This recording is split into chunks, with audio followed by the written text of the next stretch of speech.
President Trump was asked about his most eye-catching tweet of the week. James Comey better hope there are no tapes of our conversations before he starts leaking to the press. What about the idea that in a tweet you said that there might be tape recordings? Well, that I can't talk about. I won't talk about that. All I want is for Comey to be honest, and I hope he will be. So tapes became the instant lead story everywhere, echoes of Watergate, parallels to the Saturday Night Massacre with Richard Nixon.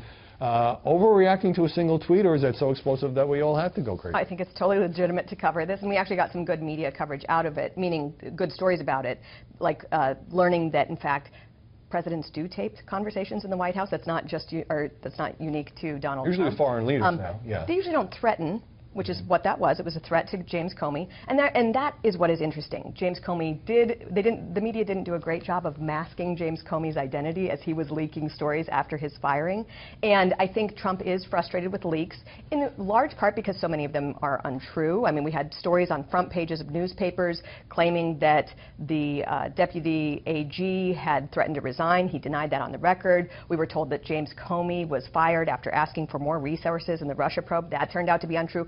We did not see corrections on these stories or retractions of these, even though on the record we had multiple people denying them, including sometimes the principals in question. So this leak issue, where the media relies so much on leaks, almost to the exclusion of sourced people with names, is very frustrating, and I think that's also... The business about the tapes came from a leak. It was a New York Times story quoting associates of Comey, or saying Comey had told associates that Trump, in a dinner a week into the administration, asked him to pledge loyalty, that Comey declined, said he would be honest with him. President Trump told Jeanine Pirro, so nothing wrong with the question, he didn't ask it. So is the press covering a head fake here, or we don't know? Well, I mean, in this case, the media hysteria of which you speak is being fed by Donald Trump by putting out a tweet which says, he better not be saying this, I might have tapes of it. Now, that is a radioactive tweet to put out on top of the bonfire that's already there. That there's something about Trump in the way all of this was handled. There was a way to handle it. You know, as you say, Comey was an equal opportunity target.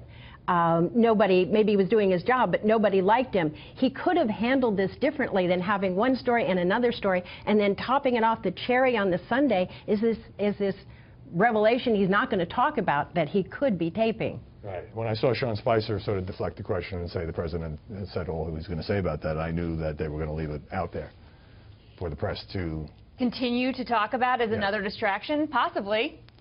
Okay. Yeah. How can you talk about health care when you have the president, as Kellyanne said, why aren't we talking about health care this week when you have the president putting out this? For instance, one of the ways you could respond to this tweet, and I do not deny it's explosive or even problematic, is thinking about how we don't actually have good answers from James Comey about whether he did or did not start an investigation of leaks that came out from the FBI, which is really not just bad, but criminal in some cases. He declined to answer whether he'd even done an investigation. That would be a good line of inquiry for the media to pursue. Is there an investigation? What's happening there? Why aren't we getting leaks on that investigation if it's real? That would just be an example of another way to cover it. I hope everybody is writing this down. By the way, it was sort of a weird situation this week when the president met with the Russian foreign minister and the Russian ambassador. No U.S. press allowed, and then these pictures emerged from a Russian photographer. The White House later said had been kind of deceived, but the U.S. press was barred. This is the only record we have, and it came from the Russians.